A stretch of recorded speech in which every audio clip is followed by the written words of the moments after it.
মইতো exit pole কৰা নাই, মই কেনেকৈ এক্সিট পোল দিব পাৰিব? যিটো ইলেকশ্যন হৈছে তাত ভাৰতীয় জনতা পাৰ্টী নৰেন্দ্ৰ মোদী ডাঙৰীয়াৰ নেতৃত্বত খুব সুন্দৰ ফলাফল আমি পাম। আৰু আমি যি আপকি বাৰ চাৰশ পাৰ যিটো কৈ আছোঁ, মোৰ সম্পূৰ্ণ বিশ্বাস যে আগন্তুক নিৰ্বাচনত আমি একক সংখ্যাগৰিষ্ঠতা লাভ কৰিম আৰু যোৱাবাৰতকৈও চিট আমাৰ এবাৰ বৃদ্ধি হ'ব। আৰু আগন্তুক 5 বছৰ ভাৰতবৰ্ষৰ এটা নতুন দিশ নিৰ্ণয় হ'ব, য'ত 2047 চনত আমি বিশ্বৰ 3 নম্বৰ ইকনমিত আৰু ধনী দেশ হিচাপে পৰিগণিত হ'ম। আৰু এইটো হৈছে মাননীয় প্ৰধানমন্ত্ৰী নৰেন্দ্ৰ মোদী ডাঙৰীয়াৰ নিজক ডেডিকেট কৰি কৰা 10টা বছৰৰ এটা ফল। আৰু অসমত যোৱা 8টা বছৰ 2016ৰ পৰা 21লৈকে সৰ্বানন্দ সোণোৱাল ডাঙৰীয়াৰ নেতৃত্বত আৰু 2021 চনৰ পৰা আমাৰ ডক্টৰ হিমন্ত বিশ্ব শৰ্মা ডাঙৰীয়াৰ নেতৃত্বত অসম চৰকাৰে কৰা ভাল ভাল কামৰ যিটো ফল আমি এই অহা 4 তাৰিখে ৰিজাল্টত পাম। আৰু খুব সুন্দৰভাৱে এইবাৰ আমাৰ চৰকাৰ গঠন হ'ব। আৰু আমি যেনেকৈ কষ্ট কৰিছোঁ ভাৰতীয় জনতা পাৰ্টীৰ সকলো সদস্যই, আৰু আগন্তুক নিৰ্বাচনত খুব আশানুৰূপ ফলাফল আমি পাম বুলি আমাৰ বিশ্বাস। অসমৰ লগতে আপুনি পশ্চিমবংগৰ দায়িত্বত আছিলে, পশ্চিমবংগত পূৰ্বতে আপোনালোকৰ 18টা চিট আছিলে, এইবাৰ কিমান আশাবাদী, কিমান বাঢ়িব পাৰে? দায়িত্ব বুলি নহয়, দলে আমাক তাৰ নিৰ্বাচনী প্ৰচাৰৰ কাৰণে তাৰ দলক সহায় কৰিবলৈ পঠিয়াইছিলে। আমি গৈছিলোঁ, গৈ পেলাই খুব সুন্দৰভাৱে আমি যিটো পাৰোঁ আমাৰ যিটো লেভেলত সেইখিনি আমি কাম কৰি আহিছোঁ। উত্তৰ পূৰ্বাঞ্চলত খুব ভাল এটা পৰিৱেশ আমি ভাৰতীয় জনতা পাৰ্টীৰ আমি দেখিবলৈ পাইছোঁ। আৰু পশ্চিমবংগতো মমতা বেনাৰ্জীৰ যিটো 13-14 বছৰ হৈছে তাৰ শাসনকাল, তাত বহুত লোকৰ হত্যা হৈছে, বহুত নিৰীহ লোকৰ হত্যা কৰি তেখেতসকলৰ মাটি সম্পত্তি জব্দ কৰি লৈছে। আৰু এটা মিছ গভৰ্নেন্স হৈ আছে আমাৰ পশ্চিমবংগত। আৰু সেই মিছ গভৰ্নেন্সৰ যি এটা ৰিফ্লেকশ্যন এই ৰিজাল্টত আহিব। আৰু তাত ৰাইজে ভাৰতীয় জনতা পাৰ্টীক মমতা বেনাৰ্জীৰ বিকল্প হিচাপে চিহ্নিত কৰিছে। আৰু পশ্চিমবংগতো আমাৰ খুব ভাল ৰিজাল্ট হ'ব এইবাৰ। আমি যিটো তাত নিৰ্বাচনী প্ৰচাৰ কৰিব বুলি দেখিছোঁ, অনুভৱ হৈছে আমাৰ। অসমত কেইখন চিট দিব? যেইখন জিকে সেইখনেই পাম আৰু অসমত। আপোনাৰ হিচাপত বিৰোধীয়ে কৈছে যে 10 ডাবল ডিজিট নহ'ব পাৰে এইবাৰ। কিয় নহ'ব? যোৱাবাৰে 9টা পাইছোঁ আমি বিজেপিত, এইবাৰতো আৰু তাৰ 8 বছৰ ইমান ধুনীয়াকৈ চৰকাৰ চলাৰ পিছত আৰু 3টা যোগ কৰি দিয়ক। 9ৰ লগত 3 যোগ কৰিলে 12টো কনফাৰ্ম আমি পাই আছোঁ। 13 নম্বৰো পাব পাৰোঁ আমি। নগাঁও আৰু কৰিমগঞ্জৰ ভিতৰত যদি দুয়োটাই জিকি যাওঁ তেতিয়াহ'লে আমি 13টা চিট আমি জিকি আছোঁ। নগাঁও আৰু কৰিমগঞ্জৰ ভিতৰত কোনোবা এখন চিট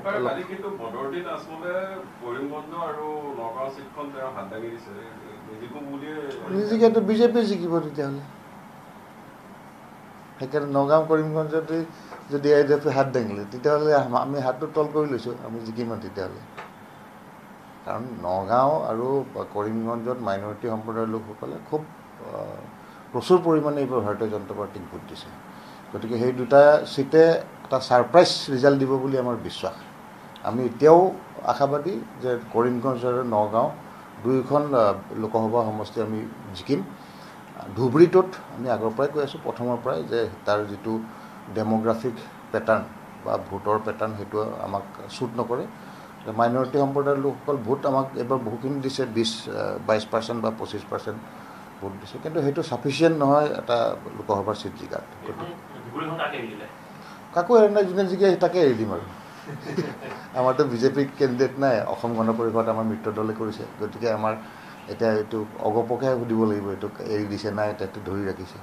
গতিকে আমি মিত্ৰ দলৰ ভৰসাত আছোঁ ধুবুৰীটো। যদি অগপই ভাল তাত পৰিশ্ৰম কৰিছে তেতিয়াহ'লে মিত্ৰ দলৰ AGP আৰু এটা চিট বাঢ়িব পাৰে তাত ধুবুৰীত। ৰিজাল্টে ওলোৱা নাই, কেনেকৈ প্ৰত্যাহ্বান? কাউণ্টিং এতিয়া আমি 4 তাৰিখে ৰাতিপুৱাৰ পৰা কম প্ৰত্যাহ্বান জনাইছেনে নাই? এইটো মুখে মুখে কৈ আছে, মিডিয়াত চলি আছে, প্ৰত্যাহ্বান চলি আছে, মইতো দেখা নাই। কাৰণ মই য'ত য'ত কেম্পেইন কৰিব গৈছোঁ তাততো ভাৰতীয় জনতা পাৰ্টিৰ পক্ষেই ৰাইজ আছে। কাৰণ ইলেকশ্যন হ'লে চবেই কেম্পেইন কৰিবই, কেম্পেইন কৰি চবেই চবৰ নিজৰ যিটো ডিমাণ্ড বা অনুভৱ বা আশা সেইটোতো চবেই ক'ব। এতিয়া মীৰা বৰঠাকুৰেও ক'ব, বিজেপিয়েও ক'ব, আৰু কোনোবা থাকিলে মানে ছাপৰ্টাৰ তেখেতসকলেও ক'ব। গতিকে আৰু আমাৰ এতিয়া ট্ৰেডিশ্যনেলি যিটো গুৱাহাটী লোকসভা চিট ভাৰতীয় জনতা পাৰ্টীৰ প্ৰত্যেকবাৰে আমি প্ৰায়ে জিকিছোঁ বুলি ক'ব পাৰি। মাজতে এবাৰ ভূপেন হাজৰিকাদেৱক দিয়াৰ সময়ত তেখেতৰ আমি লছ হৈছিল। কিন্তু কথা হৈছে কি, এতিয়া আপোনালোকে গুৱাহাটীত যদি হেৰিটোত চাই লোকসভাত মেক্সিমাম জেগাত দেখোন ভাৰতীয় জনতা পাৰ্টীৰেই এই বিধায়ক বা মিত্ৰ দলৰ বিধায়ক আছে।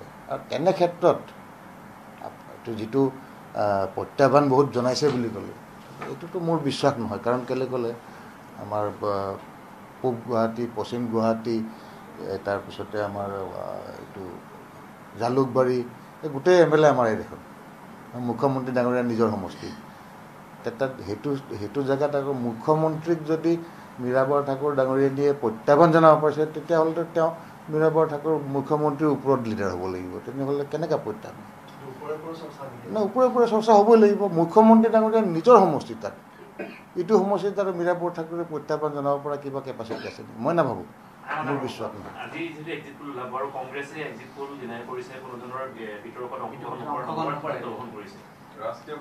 উপায় নাই আৰু কংগ্ৰেছৰ। এতিয়া কংগ্ৰেছে ইলেকশ্যনৰ আগতে বহুত মিডিয়াক বেন কৰিছিলে মই জনামতে।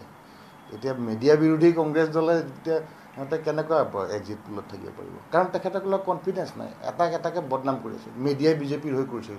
মই আপোনালোকক সুধিছোঁ, আপোনালোকে বিজেপিৰ হৈ কেম্পেইন কৰিছে নেকি? কোনোতো মিডিয়াক মই দেখা নাই বিজেপিৰ হৈ কেম্পেইন কৰা। কিন্তু কংগ্ৰেছে বদনাম কৰিছে, কৰি পেলাই লগে লগে তেখেতসকলে বয়কট কৰিছে।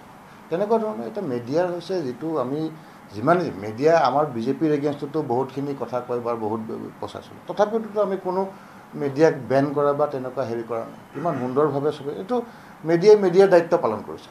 এতিয়া চৰকাৰৰ দায়িত্ব পালন কৰিছে। কিন্তু বিৰোধীয়ে দায়িত্ব পালন কৰিব নোৱাৰি মিডিয়াক যদি বেন কৰিবলৈ যায়, তেতিয়াহ'লে এইটো কেনেধৰণৰ বিৰোধী হ'ল?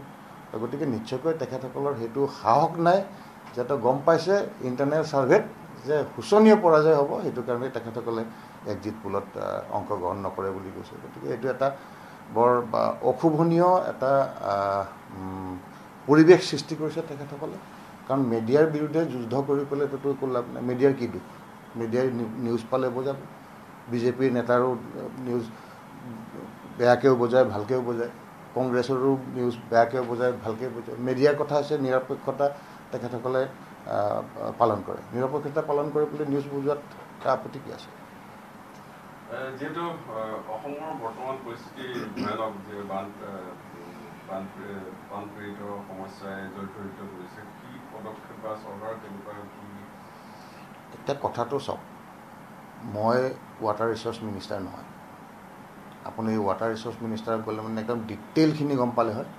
কিন্তু মই এইটোৱে ক'ব পাৰোঁ যে মাননীয় মুখ্যমন্ত্ৰী ডক্টৰ হিমন্ত বিশ্ব শৰ্মা ডাঙৰীয়াৰ নেতৃত্বত খুব সতৰ্কতাৰে আৰু তৎপৰতাৰে কামবিলাক কৰিছে।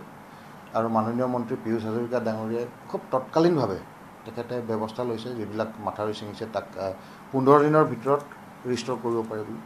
আৰু মই এটা ভাল পাইছোঁ যে মাননীয় মন্ত্ৰী পীয়ুষ হাজৰিকা ডাঙৰীয়াক মই এছেম্বলি ছেশ্যন হৈ থাকোঁতে মোৰ সমষ্টিত, মোৰ গাঁৱৰ ওচৰত এটা মুখ্যমন্ত্ৰী নতুন পথ পকীকৰণ ৰাস্তা এটা আছিলে, সেইটো আৰু গাঁৱটোত মানে এটা ধনশিৰি নদীৰ এটা এফেক্ট আছিলে। মই তেখেতক ৰিকুৱেষ্ট কৰিছিলোঁ যে সেইটো যদি প্ৰটেকশ্যনটো নিদিয়ে, এইবাৰ এই গাঁওখনো মানে এফেক্ট হ'ব আৰু দলং কি কয় ৰাস্তাটো বেয়া হ'ব। তেওঁ 2.5 কোটি টকা চেংচন দিলে, এইটো খুব সুন্দৰভাৱে হৈ গ'ল।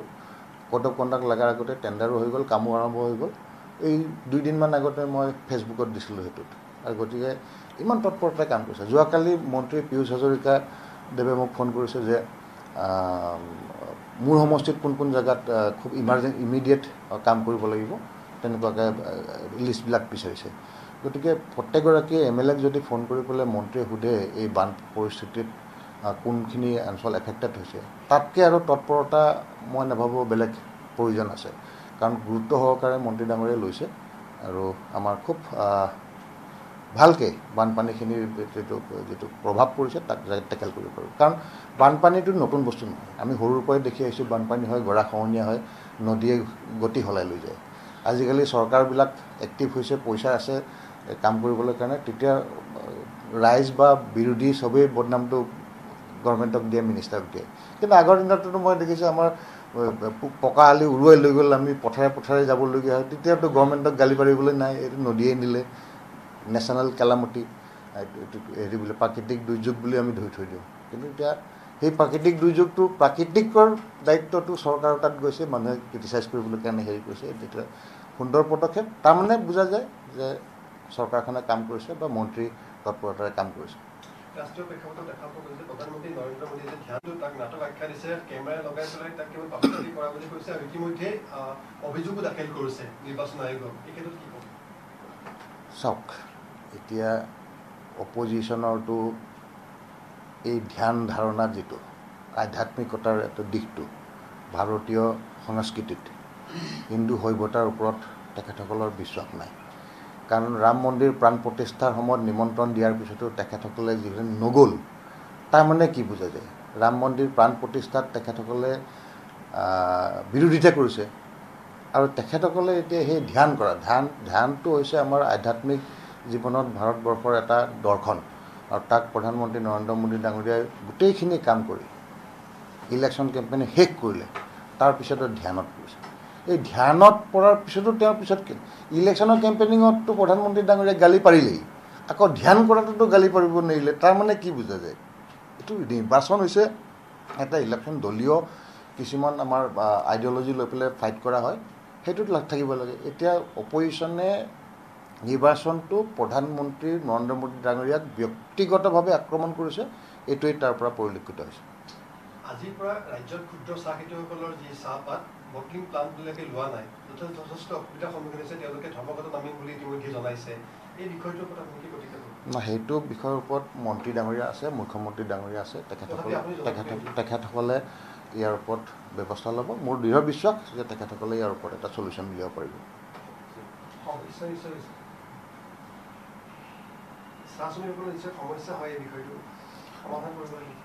নিশ্চয় মোৰ মুখ্যমন্ত্ৰী ডাঙৰীয়াৰ ওপৰত সম্পূৰ্ণ বিশ্বাস আছে, তেখেতসকলে ইয়াৰ ওপৰত যেনেধৰণৰ ৰাইজৰ সুবিধা, খেতিয়কসকলৰ সুবিধাৰ কাৰণে যিখিনি কৰিবলগীয়া তেওঁ হাতত ইয়াৰ ওপৰত ব্যৱস্থা ল'ব।